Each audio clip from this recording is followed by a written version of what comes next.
인사 관련 내용도 좀 짚어봐야 될 것 같습니다. 이재명 대통령이 어제 이진숙 교육부 장관 후보자 지명을 철회를 하고 강선우 여가부 장관 후보자 임명 수순으로 가는 것 같은데 이 선택은 좀 어떻게 보셨습니까? 일단 글쎄요. 일단 그 과정에서 송원석 그 국민의힘 원내대표까지 만나서 의견 수렴을 하신 부분은 굉장히 잘하셨다. 역대 없는 일이었다라는 말씀을 좀 드리고 네. 싶고요. 아쉬운 점이 있다면은 저는 이 책임의 분산을 세 파트로 나누고 싶어요. 첫 번째는 강선우, 이진숙 두 후보자에게 직접적으로 있습니다. 두 사람이 제일 큰 문제입니다. 그렇죠. 두 번째는 당에 있고요. 세 번째는 대통령이 책임을 질 수밖에 없는 위치에 있다. 이 말씀을 드리고 싶은데요. 첫 번째 이 이진숙 후보자를 비롯한 임명된 분들의 문제는 본인이 그런 흠결이 있다. 본인이 그런 문제점을 지적받을 만하다라면 애초에 제안이 들어왔을 때 장관직 제의를 받지 말았어야 돼요. 그런데 왜 그 장관직 제의를 받았느냐라는 네. 아쉬움이 있고요. 네. 그리고 두 번째로는 이제 당의 문제인데요. 당이 인사권자는 대통령이기 때문에 대통령의 몫이다 이렇게 해버리면은 인사청문회 왜 합니까?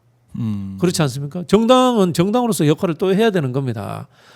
실제로 인사청문회에서 두 사람에 대해서 결론을 내려줬어야 돼요. 근데 결론을 내리지 못한 점 그런 점이 아쉽고 특히 강선우 의원 문제에 있어서는 네. 보좌진이라고 하는 또 다른 민주당 구성원의 문제가 있었단 말이에요. 그러면 이 민주당 구성원을 불러서 다독이든가 아니면 기존에 있었던 부분들을 상쇄할 만한 어떤 보완책을 제시를 한다거나 이렇게 해서 좀 무마를 했어야 되는데 왜 무마하지 못했나라는 좀 아쉬움이 남습니다. 네. 결국은 그러다 보니까 이 책임의 소재가 전부 다 이재명 대통령에게 쏠려버린 거예요. 지금 야당의 비판이라든가 언론의 화살이 전부 다 대통령을 향하고 있지 않습니까?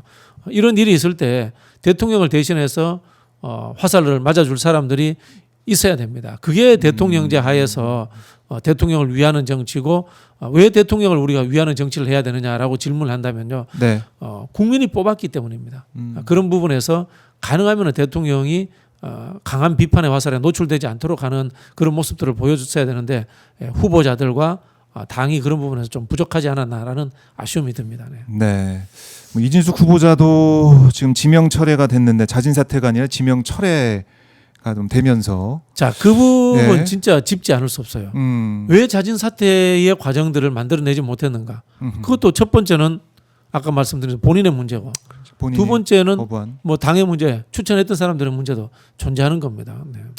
그래요. 이재명 대통령이 좀 부담이 되는 지명 철회가 됐다라는 것 짚어주신 거고 강선우 후보자 같은 경우는 오늘 우상호 정무수석이 CBS 라디오에서 이렇게 얘기를 했네요. 강선우 후보자 임명하는 것에 대해서 가장 마지막 영향을 미친 게 여당 지도부의 의견이다. 일단은 이렇게 얘기를 했습니다. 그러니까 야당의 그런 목소리를 듣고 이진숙 후보자 지명 철회했지만 또 여당 지도부의 얘기를 들으면서 강선우 후보자는 사실상 임명 수순으로 가는 이런 모양새가 되기도 했고요. 뭐 두 가지 측면이 존재하는 것 같아요. 첫 번째로 말하면은 뭐 대한민국 국회의원들이 기득권으로 가지는 동료의식이 작동했다. 뭐 저는 그렇게 봅니다. 네. 동료의식. 네, 동료의식이 작동했다. 그리고 강선우 의원이 만약에 이 장관에서 낙마했을 경우 네. 현실적으로 정치적 생명을 이어갈 수 있을까라는 것에 대한 배려심들 뭐 이런 것이 작동했다고 보고요. 네. 한편으로 보면은 자진 사퇴가 아닌 대통령에게 이제 최종 권한을 맡겨버렸잖아요. 이거는 강선우 의원 본인이 저는 소명과 더불어 가지고 어떤 읍소를 하지 않았나라고 저는 짐작을 해봅니다. 네네. 그래요. 그러니까 의원 불패가 다시 한 번 또 네네. 입증이 됐다 이런 지적하신 분도 있더군요. 그런 결과가 됐습니다. 그래서 제가 뭐 이런 이야기하면은 또 물타기 하는 것이 아니냐라는 이야기할 수 있습니다만은 우리 헌법이 가지는 이 불일치가 존재합니다. 대통령제 국가인데 내각이라는 것이 존재하고 국무회의가 존재하고 그다음에 국회의원들이 입각을 하는 상황인데요. 네. 저는 개인적으로 이제 뭐 순수 대통령제 지지자로서 국회의원이 입각하지 않는 그런 미국식 제도로 가는 게 차라리 좋지 않겠나. 그래야지만이 네. 당정 관계도 좀 더 건조해지고 건조해진다는 것은 비판할 것은 비판하고 찬성할 것은 찬성할 수 있는 그런 상황이 되는데요. 네. 지금 사실 표현이 그렇습니다만 대통령도 당 눈치 보신 거예요. 어떻게 보면은. 네. 그렇게도 보시겠네. 사실은 국정 동력이란 게 뭐 초반에 중요하고 또 지금 당 의원들도 많이 입각을 해 있는 상황에서 당과의 관계 또 여당 지도부의 의견 이거 좀 가장 많이 반영할 수밖에 없는 또 위치이기도 했다.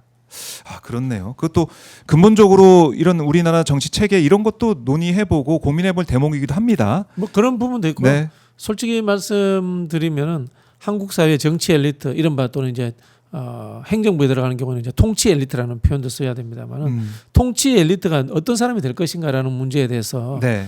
성찰해 봐야 돼요. 이준숙 장관 후보자 우리 나왔을 때 민주당도 대학 총장 출신에 외국 유학 갔다 와야 되고 경력 관리 잘 되고 재산도 많고 이런 사람들을 꼭 임명하는구나 이런 느낌 주잖아요. 양당은 무엇이 다른가 이런 거에 대해서 우리가 네. 좀 고민해 봐야 됩니다. 이거는 뭐 그 단기일에 그 사람을 왜 지명해야 되느냐의 문제가 아니라 이른바 민주당이 과거에 뭐 중산층과 서민의 정당이다, 뭐 또 셀러리맨 정당이라 얘기했는데 그런 사람들 속에서 정치 엘리트를 양성했는가라는 문제까지 한번 고민해 봐야 됩니다. 우리가 정치 엘리트 양성 안 하잖아요. 늘 발굴하잖아요. 밖에서 데리고 오고 낙하산하고 뭐 영입하고 이렇게 하는데 과연 그런 방식의 정치가 우리 정치를 발전시켰는가 한번 고민해 봐야 됩니다. 네, 근본적인 성찰과 또 앞으로의 미래 발전을 위해서 고민을 해봐야 된다라고 정리를 해보고요. 강준욱 국민통합비서관 이 문제도 지금 일파만파 커지고 있습니다. 네. 이거 보도 보셨겠지만은 3월에 낸 책에서 내란 관련해서 계엄 선포를 내란 후 몰아가는 행위는 여론 선동이다. 그러니까 윤석열 논리예요. 윤석열이 국민에게 상황의 답답함과 막막함을 알리는 방식으로 계엄을 선택한 거다. 이런 얘기도 했고 또 이제 이재명 대통령을 비난하는 내용도 있었고 이런 책을 썼는데 논란이 되니까 오늘도 입장을 냈습니다. 사죄드린다 이런 얘기를 했고 지금이라도 철저한 성찰을 바탕으로 세대 계층 이념으로 쪼개진 국민을 보듬고 통합하려는 대통령의 의지를 완수하기 위해 최선의 노력을 다하겠다. 이런 입장을 냈는데 이거 좀 어떻게 보십니까?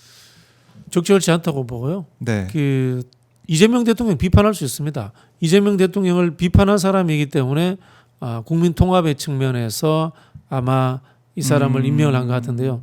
다만 윤석열 내란을 옹호하는 것은 반헌법적 사고입니다. 윤석열의 내란과 쿠데타라는 게 네. 헌법 체제를 뒤엎고 국가를 전복하겠다는 사고예요. 그걸 옹호하는 것은 반체제적인 사고이기 때문에 이 사람은 통합의 대상이 될 수 없습니다. 제도권 밖에 존재하는 사람이기 때문에 네. 저는 이 이재명 정부가 아니라 어떤 정부에서도 공직을 맡아서는 안 되는 사람이다. 그렇게 생각합니다. 선을 넘은 사람이다. 네네. 그렇게 정리를 하고 아마 그러면 이 부분에 있어서는 대통령실에서 그러니까 이재명 대통령 입장에서도 여론을 좀 청취하면서 어떤 입장을 내거나 아니면 인사 조치가 있을 수도 있다 이렇게 예상할 수 있을까요? 글쎄요, 뭐 인사를 어떤 형태로 할지는 뭐 제가 짐작하기는 어렵습니다만은 당장 어떻게 조치를 못할 가능성도 저는 있다고 봅니다. 당장은. 네네, 그게 강선우 후보자를 임명한 상황이기 때문에 네, 제가 봤을 때는 상대적으로 누구는 또 빠르게 조치한다. 또 이런 이야기도 나올 수 있기 때문에 조금 지켜보시죠. 네. 알겠습니다. 그리고 오늘 이제 나온 리얼미터 여론조사 결과를 봤더니 이재명 대통령 국정 지지율이 2.4% 포인트 하락한 부분이 있네요. 국정 지지율 62.2%. 지난주보다 2.4% 포인트 하락을 했고 민주당 지지율도 지난주 대비 5.4% 포인트 하락을 했습니다. 이제 국민의힘은 3.1% 포인트 상승을 했는데 이거 뭐 어떻게 분석을 또 할 수가 있을까요? 그렇죠. 뭐 질문지를 안 보고는 제가 알 수는 없는데 리얼미터에서 네. 제대로 여론조사를 할 거면은 왜 줄었는지에 대해서도 질문을 했어야 될 거 아닙니까? 뭐 예를 들자면은 인사 문제라든가 수혜 문제 이런 질문을 했어야 되는데 이런 질문 안 하고 여론조사를 이런 식으로 하니까 리얼미터가 늘 비판을 받죠. 네. 네. 우리 저기 이택수 사장님 제 이야기 듣고 여론조사 하실 때는 그 뭐랄까 근거에 해당되는 부분들도 로데이터가 제공될 수 있도록 좀 냉정하게 해주시면 좋겠다라는 말씀 좀 드리겠네요. 뭐 아마 근데 지금 60%대 고공행진을 하고 있다. 이거는 변함이 없는 것 같고 네네네. 이게 뭐 여론조사라는 게 팍 튀어 올랐으면 조금 뭐 주춤했다가 또 오르기도 하고 뭐 이런 거 아니겠습니까? 제가 뭐 쭉 봤을 때는 그런 느낌도 있고.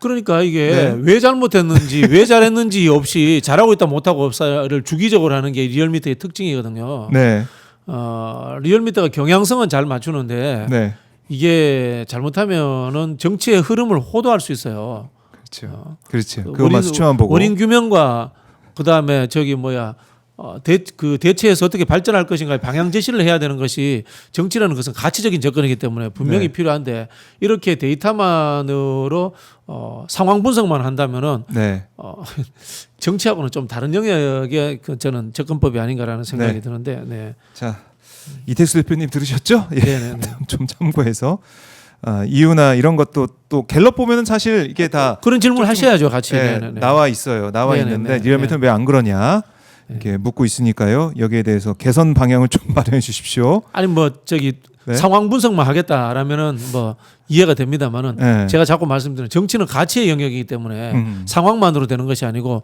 선을 향해서 나아간다, 좋은 방향으로 나아간다라는 목표가 존재해야 되기 때문에 그런 질문이 포함돼야 된다고 말씀드린 거죠. 네, 알겠습니다. 자, 인사 얘기를 저희가 했으니까 어제 발표된 차관급 인사에 대해서도 저희가 잠깐 짚고 넘어가면 인사혁신처장의 최동석 인사조직연구소 소장, 그다음에 김의겸 전 의원이 새만금 개발청장, 권대영 금융위원회 부위원장 발탁이 있었고 국립중앙박물관장에는 유홍준 교수가 또 발탁이 됐습니다. 어떻게 보셨습니까?